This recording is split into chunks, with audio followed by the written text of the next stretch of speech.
ക്ഷേത്രത്തിലെ വിഗ്രഹത്തിൽ ചാർത്തിയ മാല മോഷ്ടിച്ച മേൽശാന്തി പോലീസിന്റെ പിടിയിലായി. പാലക്കാട് ജില്ലയിലാണ് സംഭവം നടന്നത്. പാലക്കാട് അന്തിയാലൻകാട് കപൂർ സ്വദേശി ഹരികൃഷ്ണനാണ് പിടിയിലായത്. പന്തീരാങ്കാവ് മഹാവിഷ്ണു ക്ഷേത്രത്തിലെ 13 ഗ്രാം വരുന്ന സ്വർണമാലയാണ് ഇയാൾ മോഷ്ടിച്ചത്.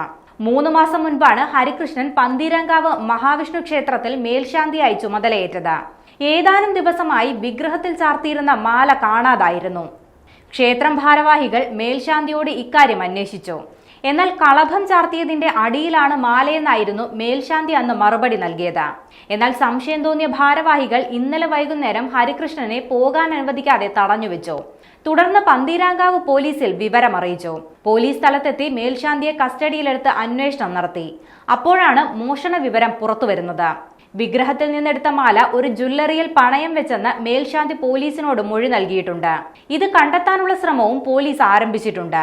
ക്ഷേത്രത്തിലെത്തുന്ന ഭക്തരോട് കാര്യസാധ്യത്തിനായി പലപ്പോഴും സ്വർണം ചാർത്താൻ ആവശ്യപ്പെട്ടതായും ആക്ഷേപമുണ്ട്. അറസ്റ്റ് രേഖപ്പെടുത്തിയ പ്രതിയെ കോടതിയിൽ ഹാജരാക്കും.